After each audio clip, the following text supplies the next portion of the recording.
money, and everything in between. Today I'm here with S. Tia Brown. We're always here doing this together. And Tia's out of New York. I'm out of Chicago. And S. Tia Brown is the entertainment director at Jet Magazine, and just also just a downright amazing person. How you doing today, Tia? I'm doing great, and I'm so impressed that you got my title correct. Yay! I know. I mistakenly called you the entertainment editor yesterday, which obviously means I deserve to be slapped a couple times. And Tia smacked me around, and I finally got the point. First I want to ask, how are you doing today, this beautiful morning? And second of all, I want to ask you, what's on your mind today? I'm doing well, and what's on my mind, I guess, is what's always on my mind: money. Money. Why is money on your mind today?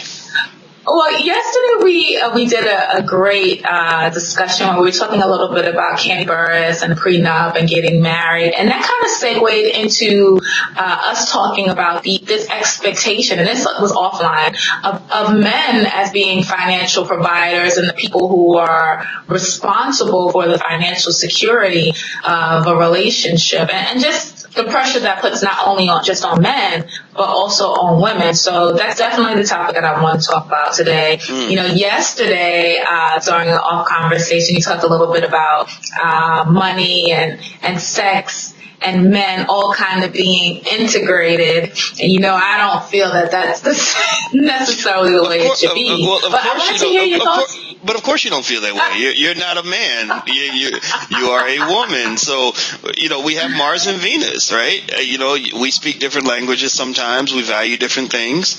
And I am here to speak for the men. But I want to understand the ladies too. So that's where you come in. So please continue.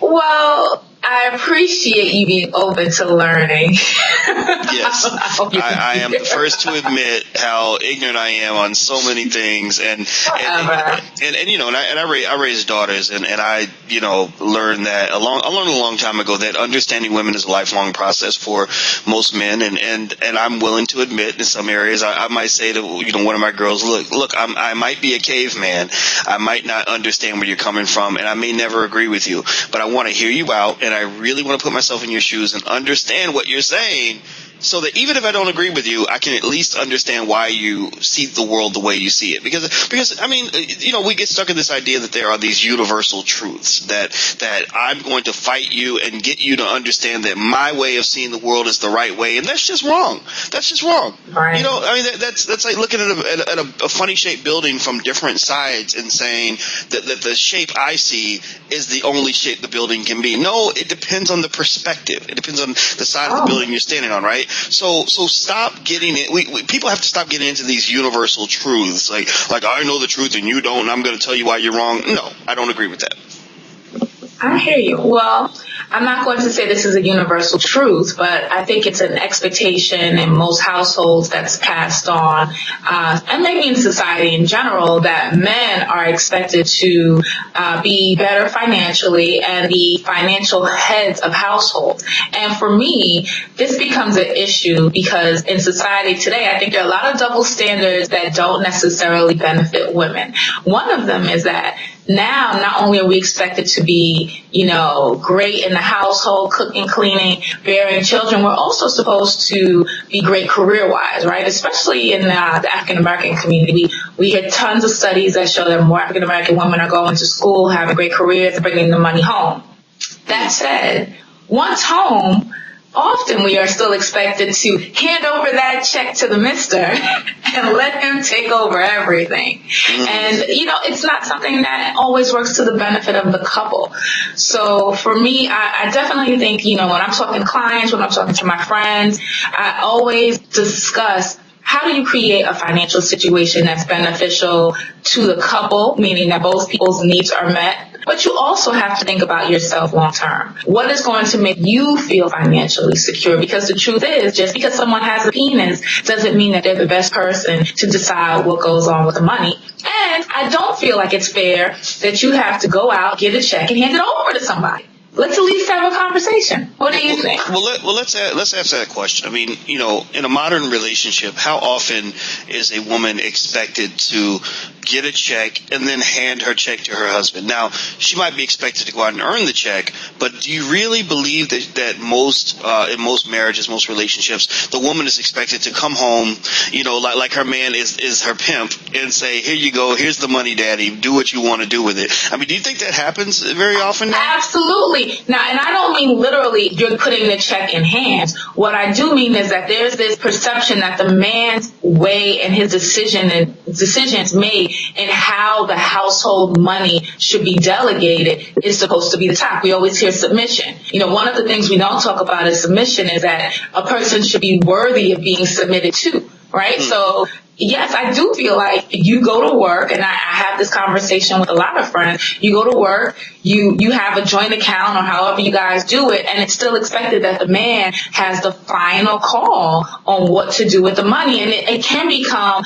a balance, a struggle of power, I should say, when women start to second guess and say that they want to do things differently. It's always ultimately, and I don't think this is something that men always want to do, and I don't think it's something that women always want to do either. I think it's something that a lot of people kind of fall into because of what we're told. Like we're told, again, the prince, he comes, he saves, he knows it's a lot of pressure for men and it's a lot of stress for women. But yes, I definitely have heard a lot of stories where even if it's not here's my paycheck, you're making the final call on how things should go, and you're not necessarily the most equipped.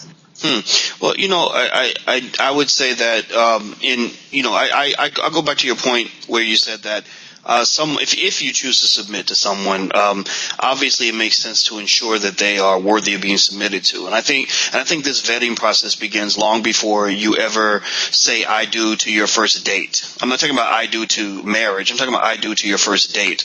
When I tell my girls, I tell them, look, before you let a man touch you, before you let him take you out, before you let him swoon you, swag you, convince you to be with him in any capacity. Swag you. Peep out this man. Yes, that is my new term. I've now turned the word swag into a verb because so don't let yourself go out there and get swagged. You tell that man, go swag yourself. I say before you let a man swag you, make sure he's a person of character. Look at what kind of man he really is. And it goes deeper than just how he dresses or how smooth he is. It's about how does he carry himself? How does he live his life? Has he lived responsibly to this point? Does he make good choices? What does he talk about the most? That's what I found. I figured this out not too long ago that you can tell a lot about a person by what they talk about the most. So if a man, that's interesting. If you sit with a person who works in a church who's very religious, they're going to talk about God in about the first 10 minutes, right, of any conversation.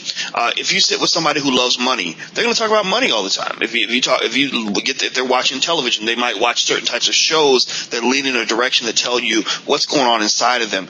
Everything you do, everything about your life is a manifestation of everything that's inside of here. So if you want to know what's inside of here and what's inside of here and what's inside a person's spirit, look at what they do, look at how they live, look at what they discuss. That all comes out, right? So I would say that when you meet a person and you're thinking about possibly submitting to that person, and it's not just for women, right? Men too. To some extent, men are submitting a component of their lives to the woman in their life that they choose to be with, right? Last night I was just watching Boardwalk Empire, and I don't know if you watched that show. It's a great show, but there's a character named Chalky White who's got this girlfriend, who's cheating on him with his rival. So she's sleeping with the enemy at the same time, and the thing is, he's become very vulnerable because he submitted so much trust and so much of himself and his well-being to this woman because he thinks she's this angelic figure, but she might actually stab him in the back while he's asleep, right? So I think that for anybody, literally, and so what I would argue is that when you submit to anyone on any level, no matter who you are, you have to vet that person out to ensure that they're worthy of submission. Because here's the thing: once you are in, you kind of have to be in. You can't go in and be halfway in. Because if you go in and you're halfway in, then it ain't going to work. When you go in, you're making a commitment. That's what they think about the word commitment. Commitment means I'm doing this. I'm in it. I'm going 100%, not 30%. So if you're in it, you're going to have to do everything you can with what you've got. So the best procedure, in my opinion, is before you commit, make sure that that situation is worthy of that commitment. And then you avoid so many of these issues that might come along later on down the road. I completely agree. I have 2 points to say on the matter, and then I'm happy to wrap up. Number one, there's nothing wrong with submission. The thing is, like you said, you have to make sure that you're submitting to the right person. And I think the key in looking for a great husband, a great partner in life is knowing that you can trust a leader to make decisions that are in the best interest of everybody involved. And a lot of times when a person's in a leadership position and they make selfish choices, everybody suffers. So that's the only person you should submit to. A person who you know can consider everyone's needs and then make a decision based on that. A person who's a leader also has a higher calling because a lot of times you have to put your needs last. As a true leader, you're looking at the benefit and well-being of everyone involved, and you should not always come first. The second thing I would say is that when it comes to money and relationships, the best thing to do is talk in advance. Be very honest about your strengths and your shortcomings and what you'd like to do, where you see yourself going, and then kind of decide how that can work as a collective. Don't assume because someone works in finance or someone has a penis that they're great with money, because it's not necessarily true. So the moral of the story, if a man has a penis, that doesn't mean he's good with money. It just means that he might be trying to swag you. So the moral of the story is, if a man doesn't have a penis, he might want to be concerned. That too. Just so many wonderful lessons today. Just so many things that so many deep, profound thoughts for us, right? Well, I love what you're saying, T, and it's, as usual, it's a pleasure talking to you, and so let's think through our decisions and make smart choices, and that way we won't have to make hard choices later on down the road. So thank you very much, Miss Brown. It is always a pleasure to speak to you.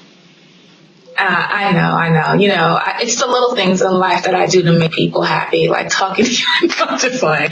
No, it's awesome talking to you. And I just want to thank all of our listeners for tuning in, and stay tuned for the next installment of Financial Lovemaking. Yay! All right. Bye-bye now. Bye.